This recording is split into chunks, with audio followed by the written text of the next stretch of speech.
Welcome, and thank you for joining us for this demonstration replay.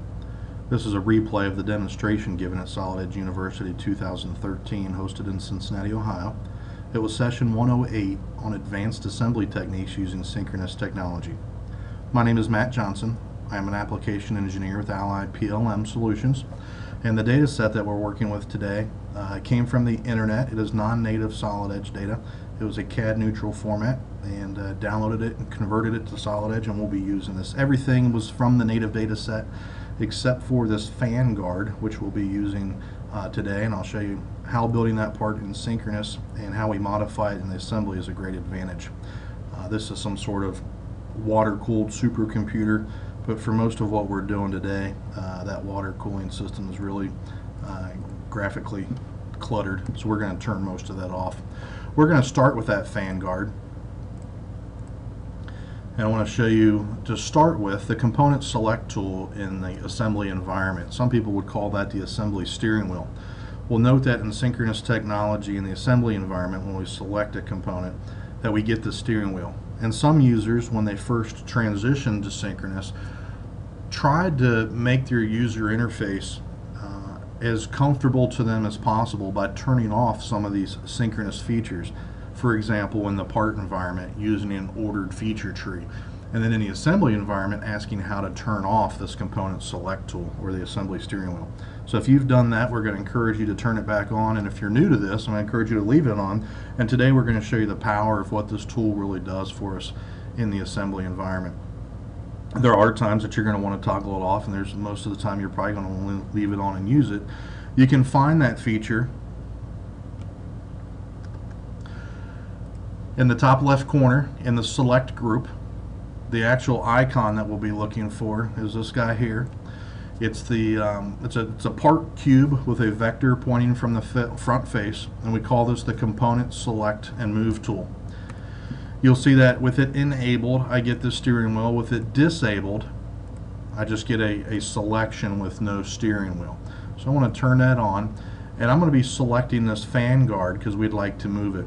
So when we select the fan guard, we get our steering wheel, and we can reorientate this just like we do in the part environment. And what I'm going to do is pick the outside edge so it infers the center of my cylinder, and then holding the shift key and clicking on the tool plane, we can toggle that axis, because I want my tool plane to be on the same plane that I want to move this, and I can make a 2D move. I'm going to click on the tool plane, drag this part down to this other location. I'm going to pick this key point where we want to place it, and by doing that I'm able to move and place this component, and I've kept this as a fully constrained part. When I placed it, I'd made these relationships. It's fully constrained. Most of the other items in the data set are grounded because it was converted in. But as you can see quickly, without needing to go to my assemble command and use all the different assembly options, I was able to move this component and fully constrain it. I want to undo that and show you some additional options. Instead of just moving it, maybe we want a new instance, and in this case it's what we need. We need another instance of this. So again, I want to make sure I get my good starting point, and I'm going to orient my steering wheel that's most beneficial to how I plan to make this move. And on a command bar, and this is our component select command bar, I've got the option to do a copy. So you'll notice that the major icon here actually highlights as well to tell us that we're going to do a move or a copy. That's this icon here for the copy command. I'm going to leave it turned off because the control key on your keyboard is actually a hotkey that allows us to drag off a copy. So with copy turned off, I'm going to hold down the control keyboard and pull the tool plane again. And now I'm dragging off a copy, and I'm going to pick my 2 key point, and you will see that after I finish the command that I've got 2 instances of the fan guard, and each one of them is fully constrained with assembly relationships. Now that's not happening automatically. There's part of the command that I haven't exposed to you yet, and I want to show you that in a little more detail when we drag off this 3rd copy. And the 3rd copy certainly isn't going to fit here, but it'll lead to some of the options we want to show next. I'm going to repeat the same procedure, and I might need to zoom in a little bit to pick these key points a little bit better. So there I was able to pick the key point. On the relationship options here, I had the option to say remember my options because I know what I'm doing. That option was turned on. I'm going to turn that off and reset this so that the command will run as you'll see it as a new user. I'm going to do the same thing by holding down the control key and clicking the tool plane. I can drag off a new copy, and this is its destination key point. The command exposes itself because this option's turned off, and as you get to use this more and more and understand how it works, you're going to turn that off more than likely. But we get the option to repair unsatisfied relationships. Since I've moved this component from where it once originated, the relationships aren't going to be completely satisfied. Solid Edge is going to heal those, adjust the offsets as possible, and heal those to other geometry where possible. So I'm going to OK the dialog, and now my prompt bar tells me to select the components that we want to find these relationships to. And we've got a few different ways to do that. If I zoom out here, you'll see this is all I've got in my select set. I want this fan garter related to the sheet metal component, and I can do that by selecting it because that's what my selection set is set for right now. We could also tell it to go search for all the other components in the assembly and heal the relationship as appropriate, or hey, only go look at the parts that are currently visible and use those as my select set. But I'm going to just pick the selected parts manually and say OK, and you'll see that now I've got my third instance of the fan. It doesn't fit, and we need to make some edits to this part. This is a synchronous part. It's actually a hybrid part, meaning I've got some ordered features in it and some synchronous features in it, and we'll show you what I did and why in just a moment. But in order for me to make an edit on these synchronous faces, I need to be able to select those in this environment. So what we need to know is there's another layer of selection options in synchronous assembly. So if we go up to our select tool and expose this, you'll see that we have a face priority command and a part priority command. Part priority is easy to tell because when you select it, you get the entire component selected, and it's the same icon as all these part icons that we're used to seeing. The face priority, which is this little blue plane, is most representative of a reference plane. It's kind of a 2D flat sketch, so we'll think of that as a face. So just know that we've got a face priority and a part priority and some additional selection tools that we'll talk about in a little bit. And if we hover over the select button, it'll tell us how we can toggle these, but specifically Control Spacebar, if you'll notice, changed my cursor. Now I'm in face priority mode. I've got the little blue plane, so anything that I select will be picking up synchronous faces, and I'm able to use quick pick and pick up faces, or in this instance it picked up part of a pattern. If we toggle this back with Shift Spacebar into part priority, even if I hover over this, all I'm able to do is select this as a component, a part priority. I do want face priority. I'll toggle that back one more time. And what I'm looking for is the cylinder here, because I want to move this cylinder and drag this face to make it fit. And I don't want to do that yet, because obviously you can see that we're modifying all three components. So let's make a copy of it. There's actually some functionality that's been added in ST5 that'll help you do this. I'll change back to part priority and select this, and then go to the command under the more. It says replace the part with a copy. Everything you'll see me do in this demo is in ST5. ST6 was released at announced at Solid Edge University. There's some amazing improvements to that that you're going to want to check out, but I wanted to make sure at the event I demoed functionality that all users could go back and be productive with. In ST5 we added this command to replace a part with a copy, which is the same process as saying save as and then replace. So we're taking a step out of that. It's a little more intuitive. I'm going to say replace this part with a copy. And the command doesn't go to the file save operation yet because it's allowing me to pick additional components should we want. Meaning we can replace some components but not all components of a similar type, which is also new in ST5. So I'm going to select that as the only component I want to replace, and then we'll just make this our big fan guard. Easy enough for what we're doing. We'll save that file. Now I've got a unique item that if I make my synchronous edit on, I won't be modifying the other parts in my assembly. So now I'm going to go back and pick this cylindrical face and begin to make this synchronous edit. I'm going to place this on this key point, and I want you to notice that when I do so, the move happens double the amount that I would have expected. And I'll explain to you why that happens in a few moments, but when you see something like that, you need to understand how the part was designed and maybe why it's doing that. And what I understand here is that there's a patterned occurrence in the part level, and so I really need to make my edit half of what it's exposed at. So what I'm going to do is go into my dimension box there, and right now it's 37.12, and I'll just half that value. And I had an additional key in there. And now we'll see that the edit happens as I expect. So let's take a look at the part and see how I made a synchronous part that edited for me at the assembly level, but still has these strong patterns in it that update for me and actually added instances for me. So I need to be in part priority so I can select the fan guard, and then once we select it, we'll be able to do an in-place activate. You'll notice that my Pathfinder has synchronous components and ordered components. I say components, I should be saying features. Synchronous features and ordered features in it. If we roll back to our synchronous Pathfinder, this is all that we get.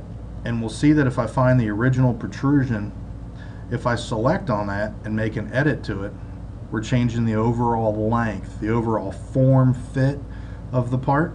I might escape out of that. If I select one of these other arms, what I'm actually doing is highlighting the pattern instance, and I can actually either move it or change, how it's being modified. So if I select just this one instance, it would actually change the overall length.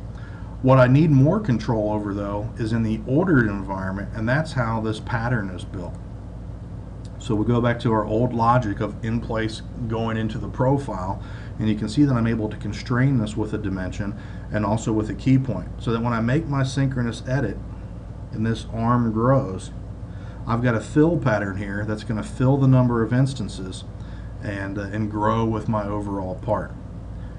So where synchronous works best for you, we want to encourage you to use synchronous. Where ordered features work best for you, we certainly need to use those. So if you're doing lofts and sweeps and those types of things, we need to be using ordered technology. But if we're doing overall form fit type things of a part that we might want to modify through its design cycle, let's use synchronous technology and let it benefit us. So I wanted you to see what I did, and let's look at the power of what we done. We started with one fan guard.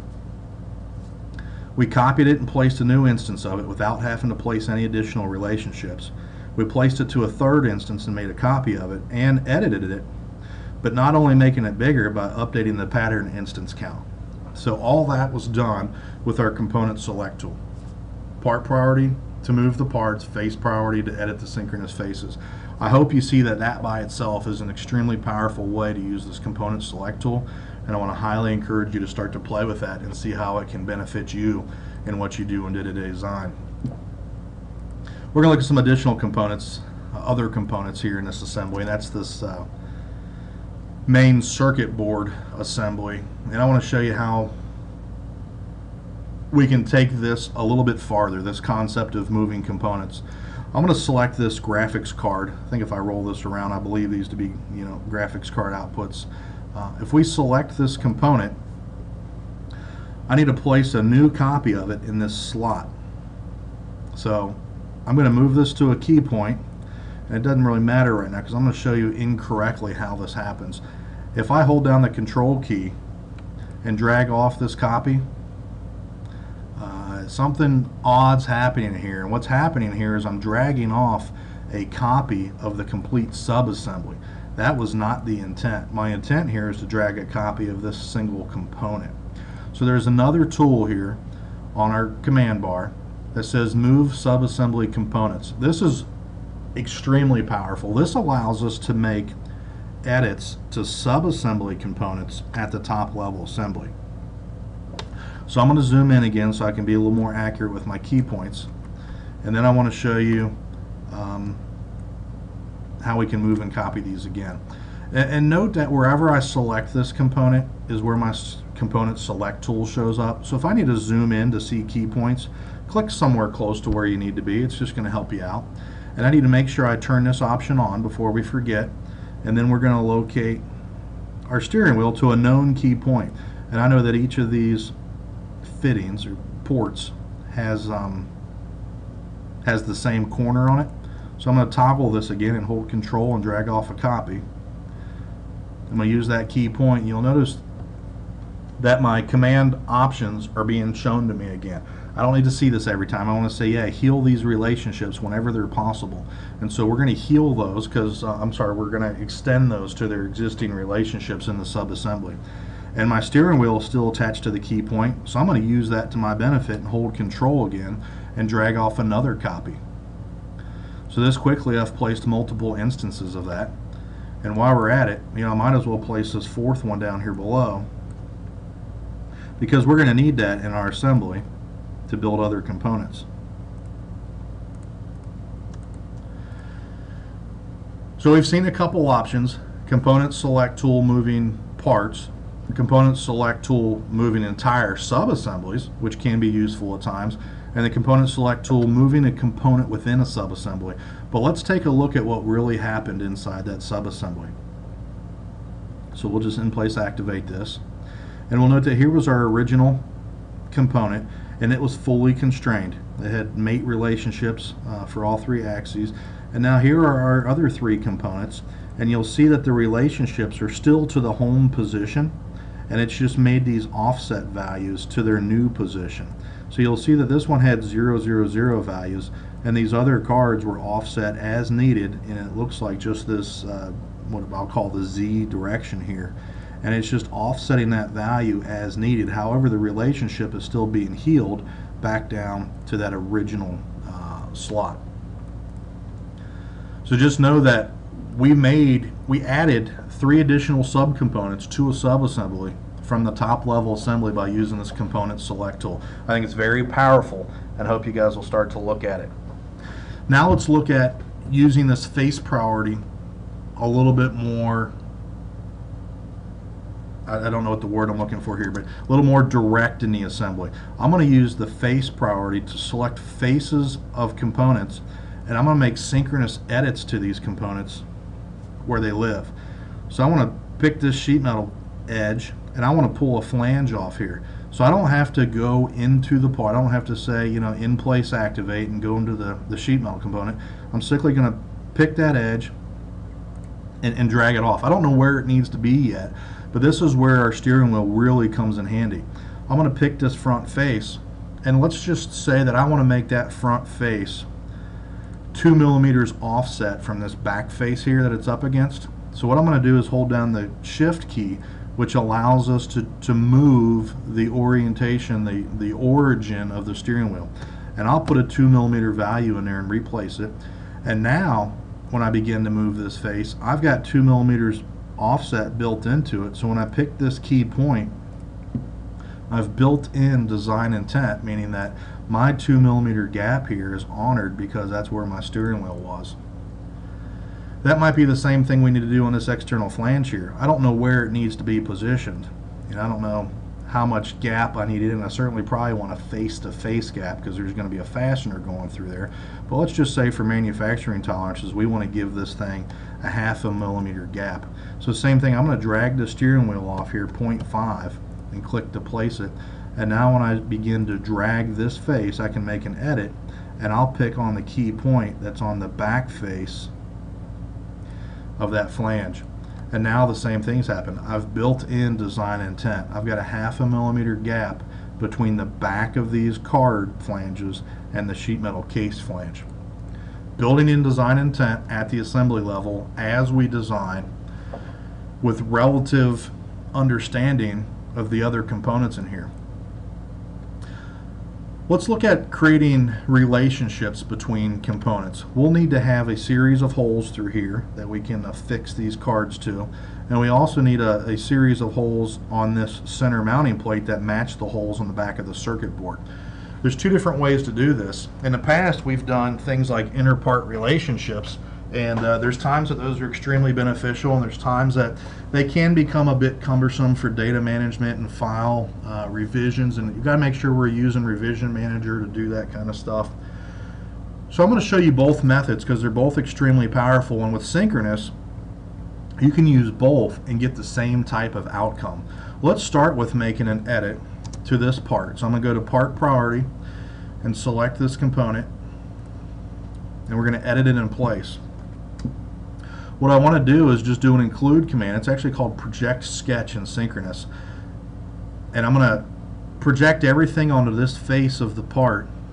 And what I want is the single face, and to show you that here, I've turned on the internal face loops because I want all these circles, all these internal cutouts. So now that we've got that, what I want to do is, just for ease of selection, I don't need this external boundary. I'm going to delete that. And now if I get my view oriented pretty straight, what I can do is use a select fence and select all these holes. And since we're using this region concept of closed areas, even though I've got a couple extra elements here in my select set, they're not really a closed region in the vector that I'm going to be pulling this out. So I want to say simply remove the material, and I don't have to implicitly say that, but as I begin to drag this out, we're going to punch these holes through the sheet metal, and we can close and return to our assembly. What's that do for us? Well, let's make an edit to our circuit board and see what happens. Here's my component select tool, and let's just drag this down a little bit, and we'll note that two things happen here. One, I had sub-assembly component move still on, so my board is moved in relationship to the things that are on it. That's not good. It's not what we wanted. I'm going to undo that, and I'm going to select it again and make sure we toggle that off. But now as we move it as a sub-assembly as it was intended, notice that my hole pattern didn't stay aligned. So the question is, how do we align this? We can go through and create relationships for some of these, but the better option is to say, let's do an interpart relationship. And this is a very quick and easy command. The prompt bar says select the component that you want to be driven. Well, I want the holes in this sheet metal component always to update based on the circuit board, because the circuit board is probably a purchased component. And it says now select the component that's going to be driving, and that is our circuit board.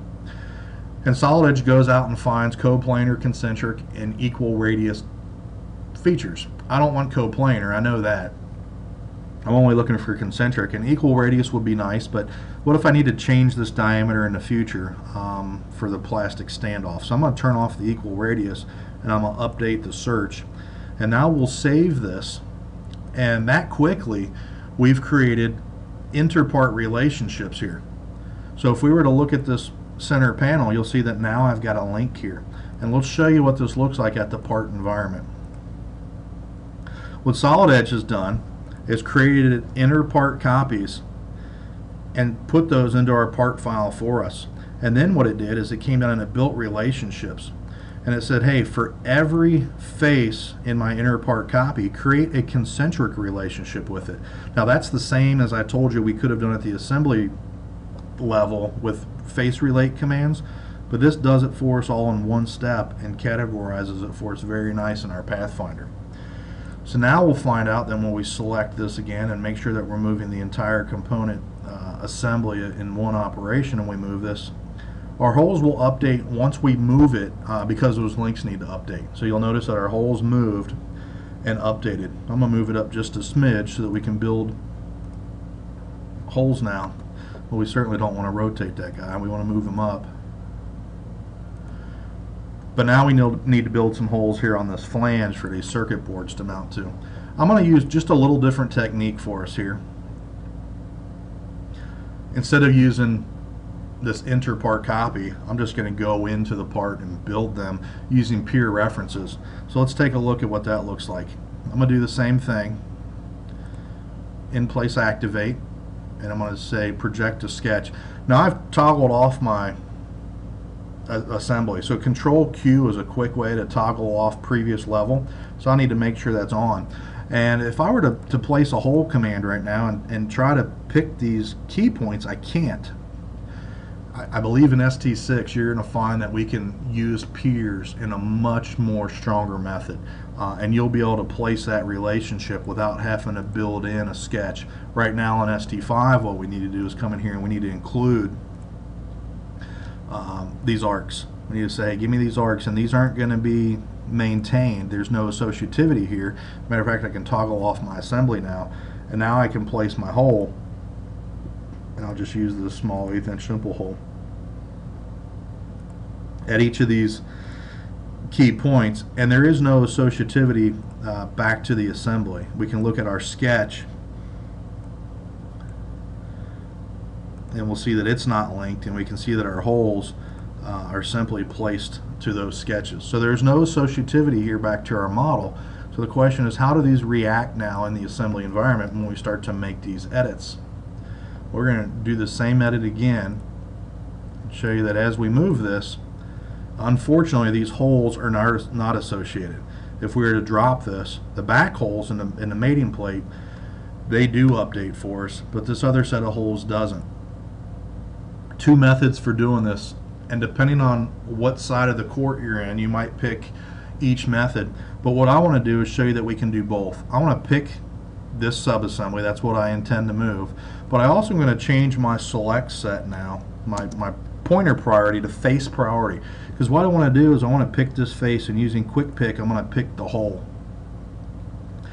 And what I did not do was hold down the control key when I made that selection. So now I've got the board and my hole in the select set. And now this plus minus symbol comes into play. You'll notice that my cursor, I've got a plus minus symbol. And if I hit the space bar, I'm going to toggle that to add only. If I toggle it again with the space bar, it's minus only or plus minus. I want to say add only, and this now gives me the ability, I'm in part mode, I'm going to toggle that back to face mode, gives me the ability to add these additional faces to the select set. Because I was in face priority, I was able to do that. Now, if we make this edit, let's see what happens here. I'm moving the holes, and I'll zoom out a little bit so we can see the whole assembly. I'm moving the circuit board, and because I've included these holes on this little sheet metal flange, I'm moving those holes as well. And when I place my component to move, the Interpart related holes on the center plate have updated. Hope you see the difference between these two functions. These holes will always update because there's an Interpart relationship. If you don't want to manage Interpart relationships, simply add faces to your select set.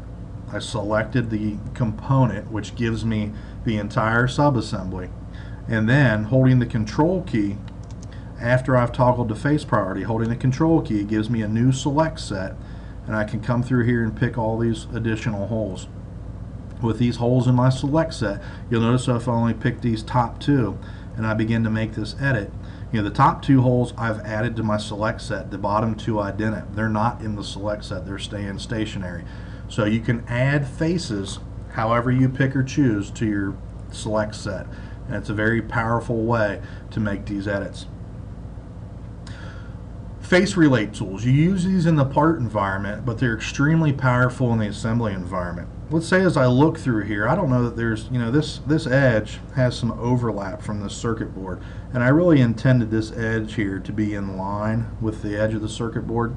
Now we would need to make sure we constrained the diameter of the slot and everything in the part environment, but what I want to show you is that we can come up here and do a coplanar relationship, and we can say make this face coplanar, and I'm going to use quick pick here to pick the edge of the board, and we're going to update that, and you'll see that now if I go to this front view, I've made a relationship between these two faces. These things are now in line, and I'm going to minimize some of the stuff in my Pathfinder so it's not a mile long. These things are in line, so we're able to make these relationships at the assembly level, which live with us to help us make these edits. Let's look at one more option that's on this component select toolbar. I'm going back to my fan guard here, and we'll add these other two so that we can see what we're doing here. If I were to use part priority and select a fan guard, I want you to note the distance of 0 here, and if I were to drag this up, I'm healing the relationship and I'm changing the offset value here. I can do that to any one of these components, and I can drag these up, but really what my intent is, if I were to drag one of these up, I would want them all to come up and stay attached to the face. Now that can be done a couple different ways. If I knew that we were going to change, we'll go back to that display again. If I knew that we were going to change the sheet metal thickness and I knew exactly what that change was, maybe with a face priority command, I could pick this face of the model and I could drag it up. And because each of these fan guards have a relationship, a mate relationship to this here, they would all move up as well. But what if I really need to edit this fan guard? Where this lives in space is more important to me. I want to drag this up X amount, and no matter where it goes, I need this face to come along for the ride. If we select the fan guard, there's another option. The last option we haven't talked about here is say move selected faces, move related faces. This says if there's a synchronous face that has a relationship to the component that I'm moving, add it to the select set. So you'll see what happens when I click this face highlighted. We've added it to the select set. We'll do that once again. I'm picking my component first, exposing my component toolbar, command bar. I'm going to say add selected faces. Now as I drag this face up, it's doing a couple things for me. I'm moving the fan guard. It brought the face along for the ride. Since the face came along for the ride, the other two fan guards came up parallel to it. Now that's different to what we did the first time if we don't use that command. If we simply pick the fan guard and make a move, we're tearing it off. But by selecting the fan guard and saying, hey, go find the relationships I have, it finds the face, and now I can make my intended edit, which is actually to drag these all up together. So we've looked at a lot of different concepts. Looked at the component select tool very much. We've looked at face priority and part priority, and these are all very basic concepts. It's kind of odd that we're calling this an advanced assembly techniques, but these are advanced techniques because in the assembly environment, a lot of the users aren't using these at this point in time. So play with these features, incorporate them into your workflow. Start at a subassembly level. If you're not comfortable applying these at a top level, apply them at your subassemblies, and as you start to get more comfortable with them, bring them up to the next level, and you'll find out that you can start placing components, moving components, editing components, building in design intent like we did with the flange, building that stuff in your model with a whole lot more accuracy and truly honoring design intent.